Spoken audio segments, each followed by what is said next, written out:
Hello students.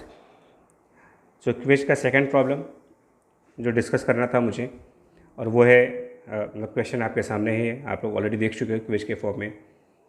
जो लोग first time देख रहे हैं उनको बता दूं, ये क्यूब है made of insulating material, has some uniform charge distribution throughout the volume.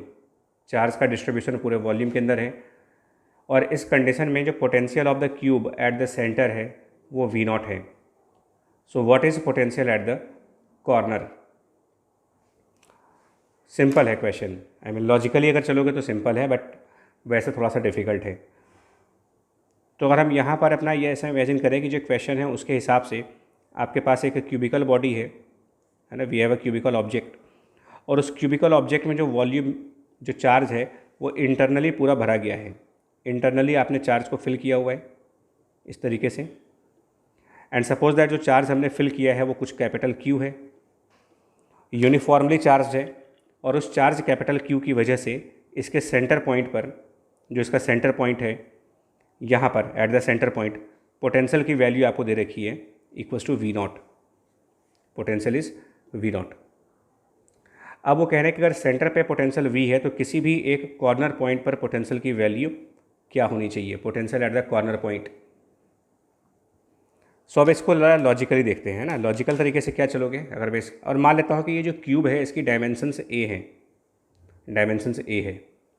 So now logic क्या है, देखो लॉजिक के लिए हम साइड में एक फिगर पे आ रहे हैं, उस फिगर पे ध्यान देना। सपोज ये मेरा वो ओरिजिनल क्यूब है, ये मेरा वो ओरिजिनल क्यूब है जिसके बारे में क्वेश्चन में कहा गया है, original cube having charge Q, ठीक है। और ये वो पॉइंट है जहाँ पोटेंशियल निकालना था आपको। अब मैं क्या करने जा रहा हूँ, इस ओरिजिनल क्यूब के बगल में है ना, इस ओरिजिनल क्यूब के साथ साथ, थोड़ा ध्यान से, इस ओरिजिनल क्यूब के साथ साथ मैं हाइपोथेटिकली इमेजिन करता हूँ, हाइपोथेटिकल इमेजिनेशन में एक क्यूब यहाँ पर इमेजिन कर लेता हूँ, ठीक है। मैं इसको ऐसे मान लेता हूँ कि एक क्यूब यहाँ पर है, इस तरीके से क्यूबिकल मान लेता हूँ। एक क्यूब और आप हाइपोथेटिकली इसके पीछे मान सकते हो, क्यूब नंबर 3। एक क्यूब हम यहाँ पर मान सकते हैं, क्यूब नंबर 4। 4 क्यूब हो गए, और हम 4 क्यूब इसके ऊपर भी मानेंगे। आई मीन हम ऐसे करके भी 4 क्यूब और मानेंगे भी। एक क्यूब यहाँ पर थोड़ा सा तिरछा हो गया है, बट डायग्राम दिखाने के पॉइंट ऑफ व्यू से मैं चल रहा हूँ। फिर आप एक क्यूब यहाँ मानोगे, एंड फिर आप ऐसे करके एक क्यूब यहाँ दिखाओगे, एंड इस तरीके से अगर आप करोगे तो आपके पास टोटल 8 स्मॉल क्यूब्स हो गए, टोटल 8 स्मॉल क्यूब्स, जिसमें एक आपका ओरिजिनल क्यूब है और 7 आपने एडिशनल क्यूब लगाए हैं, 7 एक्स्ट्रा क्यूब लगाए हैं सेम साइज़ के, और उन सब के अंदर हम सेम चार्ज मान लेते हैं। दैट मीन्स इसके अंदर भी चार्ज क्यू मान लेते हैं, और हर एक के अंदर क्यू चार्ज है। इसका मतलब अब यहाँ पर अगर आप देखो, यहाँ पर तो यहाँ पर ये पॉइंट जो कि ओरिजिनल क्यूब का कॉर्नर है, अगर आप देखोगे तो अब आपके पास एक बड़ा क्यूब आ जाएगा, एक बिग क्यूब, एक बड़ा क्यूब होगा जिसकी डायमेंशन 2a हो जाएगी, a यहाँ से यहाँ तक का, और फिर a यहाँ से यहाँ तक का। इसका मतलब अब आप एक बड़े क्यूब की बात कर रहे हो, एक ऐसा बड़ा क्यूब जिसकी डायमेंशन 2a हो गई, और उस बड़े क्यूब का चार्ज कितना हो गया, total charge of that bigger cube. अगर ऐसे 8 छोटे छोटे क्यूब लगाए हैं तो total charge of bigger cube is now 8q। Total charge 8q है, और उसकी डायमेंशंस 2a हैं। ये सब अगर आप बात करो तो ये बिगर क्यूब की कैरेक्टरिस्टिक है, बिगर क्यूब की। और ये पॉइंट जहाँ पर आपको पोटेंशियल सर्च करना था, जहाँ पर पोटेंशियल निकालना था, ये पॉइंट बिगर क्यूब का सेंटर है। अब लॉजिक पार्ट, इस छोटे क्यूब के सेंटर पे पोटेंशियल वी नॉट है। इलेक्ट्रोस्टैटिक में potential by any type of charge, any type of charge, Coulomb's law लगाओगे आप, कुछ भी लगाओ, तो potential of any kind of distributed charge should always be proportional to the charge.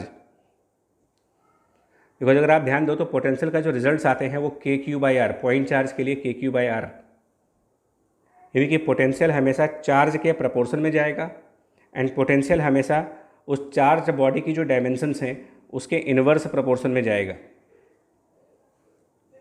ये लॉजिक है, चार्ज के प्रपोर्शन में और डायमेंशंस के इन्वर्स प्रपोर्शन में, proportional to charge and the inverse proportion of dimensions notice करना है इस चीज़ को।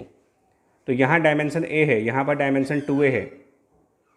सो अगर यहाँ पर पोटेंशियल V0 था तो यहाँ पर बड़े क्यूब के सेंटर पे पोटेंशियल V0 डिवाइडेड बाय 2 हो जाएगा इस फैक्टर की वजह से, बिकॉज यहाँ डायमेंशन a है और यहाँ डायमेंशन 2a है। लेकिन साथ में चार्ज वाला फैक्टर देखो, यहाँ पर चार्ज q है तो यहाँ पर चार्ज आपके पास 8q है, तो उसकी वजह से ये 8 मल्टीप्लाई भी करोगे आप। दैट मीन्स इतना potential. Now this is the potential at centre of big cube. And notice करना, centre of big cube corner of small cube है, इस स्मॉल क्यूब का कॉर्नर भी है वो। और centre of the bigger cube के रिलेटिव हर एक छोटा क्यूब सिमेट्रिकल है। तो अगर बड़े वाले क्यूब के सेंटर पर इतना पोटेंशियल मिल रहा है और उसमें 8 छोटे छोटे क्यूब है और हर एक क्यूब इक्वल कंट्रीब्यूशन दे रहा होगा, तो potential by the one cube at this point, इसको डिवीजन में 8 लाओगे, क्योंकि ये जो 8 इंटू V0/2 है, this is potential at the centre of big cube by all 8 small cube. तो किसी एक स्मॉल क्यूब की वजह से निकालना हो ना अगर आपको, potential at centre by 1 small cube, और ये सेंटर ऑफ बिगर क्यूब की बात कर रहा हूँ। बिग क्यूब के सेंटर पे अगर ये पूछा जाए कि सिर्फ एक क्यूब कितना पोटेंशियल जनरेट कर रहा है, तो अगर ये 8 क्यूब मिल करके इस पॉइंट पर इतना पोटेंशियल दे रहे हैं, तो कोई एक क्यूब इसी पॉइंट पर 1/8 कर देगा इसको, यानी कि V0/2 हो जाएगा। और बड़े क्यूब का सेंटर ही हमारे छोटे क्यूब का कॉर्नर है, और यही मेरा क्वेश्चन है। इसका मतलब जो फाइनल आंसर है वो है V0/2। ठीक है बच्चे, सो ट्राई करना है इसको। अगर आपको समझ ना आया हो तो आप मैसेज करिएगा, मैसेज करोगे आप तो आपको मैं इसको दोबारा समझा दूंगा, फ़ोन कॉल्स पे एक्सप्लेन कर दूंगा इसको फिर से।